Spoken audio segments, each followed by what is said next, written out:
कि वहां पे कब्जा हो गया। जनाब इंडिया ने जाके जो है वो लद्दाख में कुछ जो पोस्टें हैं या कुछ इलाके जो हैं वो उन पे मजीद कब्जा कर लिया।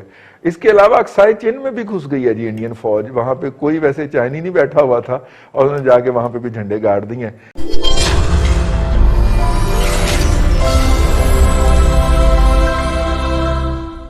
कि लद्दाख में पहली मरतबा गोली चल गई, लेकिन गोली चलने की जो इतला है, अगर वो इतला दुरुस्त नहीं भी है तो खतरनाक है, और अगर वो इतला दुरुस्त है तो फिर तो मजीद खतरनाक है।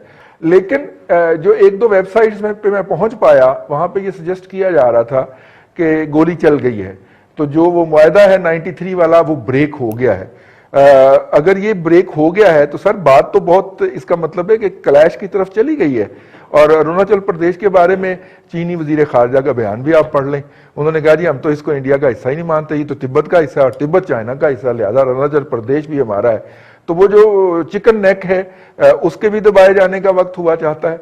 रहनुमाई फरमाए हमारी ब्रिगेड साहब कि हम आजसी हथियार जो है वो इस्तेमाल नहीं करेंगे। इसलिए पहले जो कुछ हुआ वो डंडे के दौर पे हुआ और डंडे मारे गए, सोटे मारे गए, पीके फेंका गया, गलवान रिवर में फेंका गया। और अभी भी एक वीडियो सामने आई है तो शायद आपकी नजर से गुजरी होगी, जिसमें कोई इंडियन फौजी जो है चाइनीज फौजियों को धक्का देकर उस जगह से निकाल रहे हैं जहां वो घुसने की कोशिश कर रहे हैं। अभी जो चाइनीज वर्जन के हिसाब से या ग्लोबल टाइम्स में जो आर्टिकल आए, अगर आपने उनको जरूर फॉलो किया होगा, उसमें ये कहते हैं कि ये प्रोवोकेशन जो है ये चाइना ने आइडेंटिफाई कर दिया था और एक मीटिंग हुई थी जो उनके कोर कमांडर की और चाइनीज के जो मेजर जनरल है उसकी और बाकी चाइनीज ऑफिशियल्स की और इंडियन ऑफिशियल्स की हुई थी। उसमें चाइना ने, अगर आपको याद हो, इसको हमने कवर भी किया था, उन्होंने कहा था हम जहां हैं वहां हम बैठे हुए, इससे हम पीछे नहीं जाएंगे, ना हम किसी रिच को छोड़ेंगे, ना हम किसी बॉटलनेक को छोड़ेंगे, ना गलवान रिवर गलवान वैली में जहां तक हम आ चुके हैं वहां से हम पीछे जाएंगे। और उसको सर्टिफाई कर दिया इंडियन लीडरशिप ने, नरेंद्र मोदी ने, जिस तरह उसने अपनी पार्लियामेंट में अपने लोगों के सामने बयान दिया कि जो चाइनीज फौज है वो उसने हमारी सीमा क्रॉस नहीं की है। मीनिंग देयर बाई कि चाइनीज जहां भी बैठे हुए थे वो अपनी जगह पे बैठे हुए थे, जो सर्टिफाई कर दिया।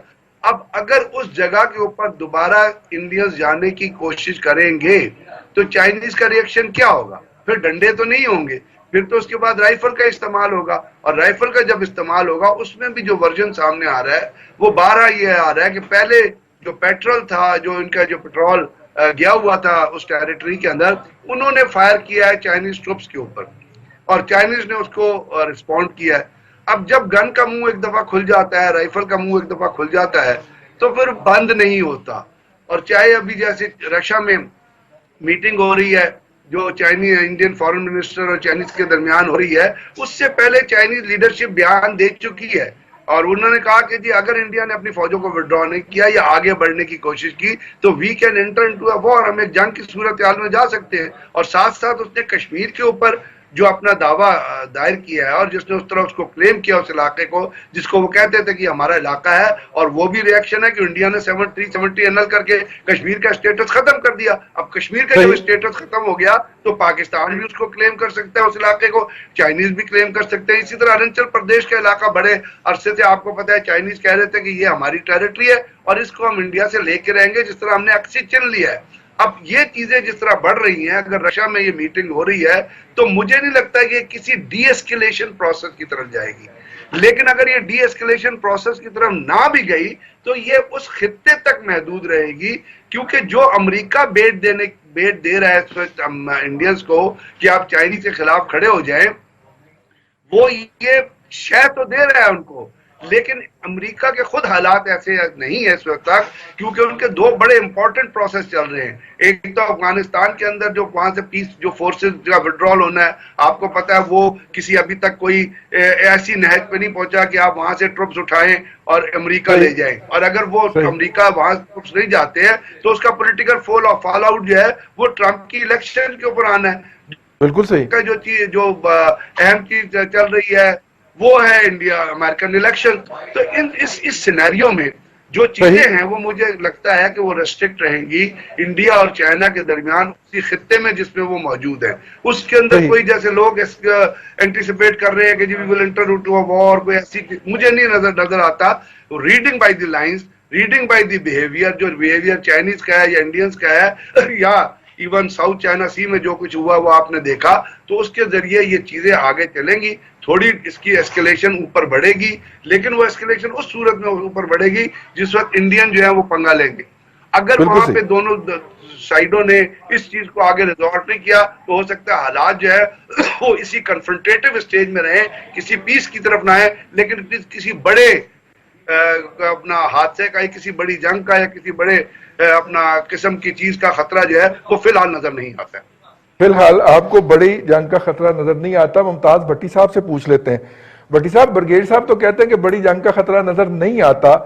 हमारे तो वजीर खारजा आज पहुंच गए वहां पे मॉस्को, 2 दिन के लिए चले भी गए ठंड के अंदर मौजें करने। माशाल्लाह, पता नहीं क्या करने गए, लेकिन मैं चले गए। वो शंघाई कोऑपरेशन ऑर्गेनाइजेशन के वुज़राए खारजा की मीटिंग है, चले वुज़रा दिफा की मीटिंग में हमारे वजीर दिफा तो गए, ठंड लग जाती है, लेकिन वजीर खारजा चले गए, ठंड लग जाती है ना जी, इसलिए नहीं गए। अब मामला है जी चाइना का और इंडिया का। इंडिया डेफिनेटली, देखिए रईस साहब, जब आप पग पहनते हैं ना, किसी यहाँ पंचायत के चेयरमैन होते हैं, यहाँ बन जाते हैं वो नवाब, तो आपको किसी जगह झुकना पड़ता है, किसी जगह झुकाना पड़ता है। पंचायत के खड़पेंच होते हैं वैसे। हाँ, वो जो खड़पेंच नहीं जी, वो क्या जत्थेदार उसको कहते हैं, यहाँ वो पंच, वो क्या होता है जी, जेन में नहीं आ रहा, सरपंच नहीं, हमारे लहंदे पंजाब में खड़पेंच भी कहते हैं, खड़पेंच भी कह देते हैं। लेकिन जब आप खड़पेंच बन जाते हैं ना जी, तो फिर कई दफा आपको खड़कना पड़ता है और कई दफा खड़काना पड़ता है, दोनों। कई दफा कोई आपको आके खड़का जाएगा, दूसरी दफा आप उसको खड़का देंगे। लेकिन अब मुझे प्रोग्राम खड़काना है, इसलिए ब्रेक पे जाना है। तो इस सूरत के अंदर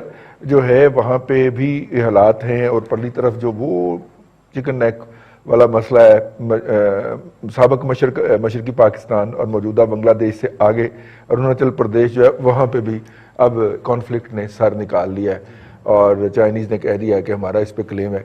तो ऐसी सूरत में क्या सिचुएशन डाई डाउन हो जाएगी? हम जैसे कि पहले दोनों साहब, एक तो मैं एग्री करता हूं, ब्रिगेड साहब ने और मुमताज भट्टी साहब ने बड़ी डिटेल में मौजूदा हालात का तज्जिया कर दिया। मैं जरा पीछे जाना चाहता हूं थोड़ा सा। आज से कुछ अर्सा पहले आपको याद है कि जब सीपैक का डॉल डाला गया तो पहले सिर्फ गुफ्तगू हो रही थी और उस पर फिर काम शुरू हुआ।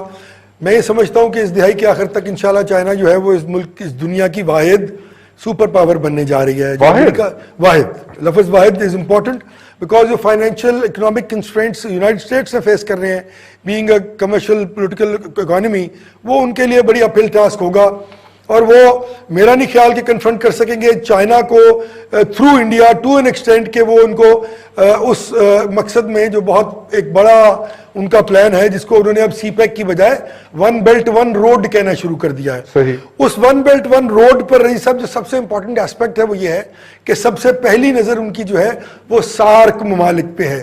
अब देखिए भूटान है, दीगर ममालिक हैं, वो उनकी जंग, नेपाल है, इंडिया की ब्लैकमेल से निकाला, और बांग्लादेश है, and so on and so fourth, Myanmar.